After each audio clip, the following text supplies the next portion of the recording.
All right, so we're doing heart auscultations now. So there's 4 different places you want to listen to. You want to listen to the aortic, pulmonic, tricuspid, and mitral valves. So I'll look at all 4 of them on Hannah really quick. I want to make sure you put these in right.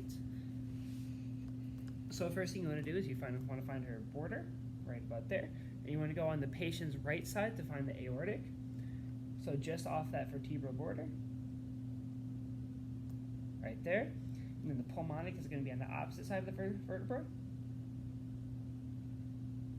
Okay. And then you're going to find the tricuspid, which is going to be right on the vertebrae on the right side, or left side, I mean. And you're going to go to the mitral valve over here. It's going to be right around there. Okay. And with all of those, you're listening for any kind of abnormalities. You're listening for any kind of whooshing sounds, which would indicate a murmur. You're listening for any kind of gallops or any kind of fast heart rate. That would be something bad.